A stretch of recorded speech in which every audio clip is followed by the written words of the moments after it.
കാറ്റുകാലത്ത് ചുണ്ടൊക്കെ പൊട്ടാറില്ല, അതൊക്കെ മാറി ചുണ്ടിന് നല്ല നിറം കിട്ടാൻ നമ്മുടെ ഈ ബാം മതി ട്ടോ. ഇതെങ്ങനെ തയ്യാറാക്കാൻ നോക്കാം. ഇത് തയ്യാറാക്കാനായിട്ട് നമ്മുടെ ബീറ്റ്റൂട്ടാണ് വേണ്ടത്. അപ്പോൾ ഞാനിവിടെ പകുതി ബീറ്റ്റൂട്ടാണ് കേട്ടോ എടുക്കുന്നത്. അപ്പോൾ ഇതിൻ്റെ തൊലിയൊക്കെ കളഞ്ഞ് കട്ട് ചെയ്തിട്ട് വരാം. അപ്പോൾ തൊലിയൊന്നും കളയാനെ കാണിക്കില്ല. അപ്പോൾ ഞാനിവിടെ കട്ട് ചെയ്തെടുത്തിട്ടുണ്ട്. നന്നായി കഴുകിയിട്ടാണ് വന്നിരിക്കുന്നത്. ഇനി ഇത് എന്താ ചെയ്യേണ്ടതെന്ന് വെച്ചാൽ ഇത് ഇനി മിക്സിയിലിട്ട് അടിച്ചെടുക്കണം. അപ്പോൾ നമുക്ക് ആവശ്യത്തിന് വെള്ളമൊക്കെ ചേർത്തിട്ട് അടിച്ചെടുക്കാവുന്നതാണ് കേട്ടോ. ഞാനിപ്പോൾ ഇവിടെ മിക്സിയിൽ അടിച്ച് അരിച്ചെടുത്ത് വന്നിട്ട് തുണിയിലോ അരിപ്പയിലോ ഏതിൽ വേണമെങ്കിലും അരിച്ചെടുക്കാം. അപ്പോൾ എനിക്ക് ഇത്രത്തോളം ജ്യൂസാണ് കിട്ടിയിരിക്കുന്നത്. അപ്പോൾ ഇതിൽ വെള്ളം കൂടി ആഡ് ചെയ്തിട്ടാണ് കേട്ടോ ഇത്രയ്ക്ക് ജ്യൂസ് കിട്ടിയിരിക്കുന്നത്. ഇനി ഇതിലേക്ക് കട്ട നെയ്യാണ് എൻ്റെ കയ്യിലുള്ളത്. അത് 1 സ്പൂണാണ് ആഡ് ചെയ്യുന്നത്. നമ്മുടെ നെയ്യ് ഒരുക്കുമ്പോൾ ശരിക്കും 1 സ്പൂൺ ഉണ്ടാവും. കട്ടയായ കാരണം സ്പൂണിൻ്റെ പകുതി പോലെ തോന്നുന്നതുള്ളൂ.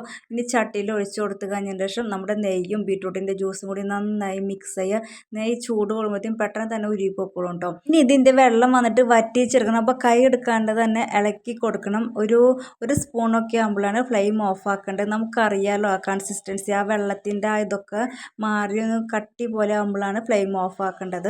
ബീട്രൂട്ട് എന്ന് പറഞ്ഞാൽ ചുണ്ടിന് നിറം കൊടുക്കാൻ ബെസ്റ്റാണ് കേട്ടോ. ഇപ്പോൾ നമ്മുടെ ക്രീമും ലിപ് ബാമും ഒന്നും തയ്യാറാക്കിയില്ലെങ്കിലും വെറുതെ നമ്മുടെ ബീട്രൂട്ട് കട്ട് ചെയ്തിട്ട് എന്നും ചുണ്ടും അപ്ലൈ ചെയ്ത് കഴിഞ്ഞാൽ ചുണ്ടിന് നല്ലൊരു നിറമായിരിക്കും കേട്ടോ കിട്ടുക. അപ്പോൾ ഞാനിവിടെ വറ്റിച്ചെടുത്ത് 1 സ്പൂണായിട്ട് ഒരു കുറുകി വന്നിട്ട് അപ്പോൾ ഫ്ലെയിം ഓഫ് ആക്കിയിട്ട് ഇത് ഇനി ചൂട് മാറിയതിന് ശേഷം ഞാൻ വേറൊരു ബൗളിലേക്ക് പകർത്തിയിട്ടുണ്ട് കേട്ടോ. ഇനി ഇതിലേക്ക് 2 ഇൻഗ്രീഡിയൻസ് കൂടിയും ചേർക്കണം. ഒന്ന് വന്നിട്ട് വേസലിനാണ്. വേസലിൻ ഒരു നുള്ള് ചേർത്ത് കൊടുക്കുന്നുണ്ട്. ഇത്ര മോന്താണ് കേട്ടോ ഞാൻ വേസലിൻ ചേർത്ത് കൊടുത്തിരിക്കുന്നത്. നമ്മുടെ ചുണ്ടിലെ ഡ്രൈനെസ് ഒക്കെ മാറാൻ വേണ്ടിയിട്ടാണ് വാസലിൻ കൂടി ആഡ് ചെയ്തിരിക്കുന്നത്. പിന്നെ നമ്മുടെ ചുണ്ടിന് നല്ല നിറം കിട്ടാൻ വേണ്ടി ഒരു നുള്ള് മഞ്ഞൾപ്പൊടിയും കൂടിയും ആഡ് ചെയ്തിട്ടുണ്ട്. ഇതെല്ലാം കൂടി നന്നായി മിക്സ് ചെയ്യുക. എന്നിട്ട് നല്ലൊരു ബോട്ടിലിൽ സൂക്ഷിക്കുക. അപ്പോൾ നിങ്ങൾ വിചാരിക്കും ഇത്ര കുറച്ച് ക്വാണ്ടിറ്റിയുള്ളൂ എന്ന്. പക്ഷേ ഇതൊരു 10-15 ദിവസമെങ്കിലും ഉപയോഗിക്കാം. നമുക്കൊരു നുള്ള് മതിയിട്ട് ഇത് നമ്മുടെ ചുണ്ടുമലല്ല അപ്ലൈ ചെയ്യാനുള്ളൂ. ഡേയിലോ നൈറ്റിലോ ഏതെങ്കിലും സമയത്ത് ഇത് അപ്ലൈ ചെയ്യാവുന്നതാണ്. ഇത് ഡെയിലി യൂസ് ചെയ്ത് കഴിഞ്ഞാൽ ചുണ്ടിലെ പൊട്ടലും മൊയ്ച്ചിലൊക്കെ നന്നായി മാറും. അതുപോലെ തന്നെ നമ്മുടെ ചുണ്ടിന് നല്ലൊരു ഗ്ലോയും കൂടിയും നിറം കൂടിയും കിട്ടുന്നതായിരിക്കും.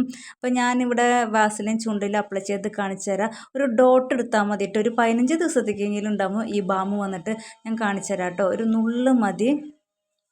യാതൊരു വക സൈഡ് എഫക്റ്റ് ഇല്ലാത്ത അടിപൊളി ബാമാണ് കേട്ടോ. നമ്മുടെ വീട്ടിൽ വെച്ച് തയ്യാറാക്കി കാരണം ധൈര്യപൂർവ്വം തന്നെ യൂസ് ചെയ്യാൻ കണ്ടോ. ഒരു നുള്ളാണ് ഞാൻ എടുത്തിട്ടുള്ളൂ. ഇത് നമ്മുടെ ചുണ്ടിൽ അപ്ലൈ ചെയ്ത് കൊടുത്താൽ മതി.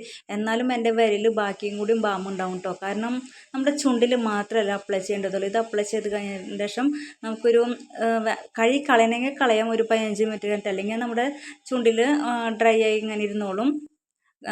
കളയേണ്ടവർക്ക് കളയാം കേട്ടോ. അപ്പോൾ ഞാൻ കളയല്ല, അതങ്ങനെ ചുണ്ടിലിങ്ങനെ ഇരുന്നോളും. കുറച്ച് നേരം കഴിയുമ്പോൾ നമ്മൾ ഭക്ഷണമൊക്കെ കഴിക്കുമ്പോൾ നല്ല ചുവപ്പ് കളർ പൊക്കോളും. എന്നാലും ചുണ്ടിൽ ലൈറ്റായിട്ടൊരു ചുവപ്പ് നിറം ഉണ്ടാവും കേട്ടോ. നമ്മുടെ മഞ്ഞൾപ്പൊടിയൊക്കെ ആഡ് ചെയ്ത് കഴിഞ്ഞാൽ നല്ലൊരു റിസൾട്ട് തന്നെയാണ് കേട്ടോ കിട്ടുന്നത്. അപ്പോൾ എല്ലാവരും ഒന്ന് ട്രൈ ചെയ്തൊക്കെ പോട്ടെ കേട്ടോ.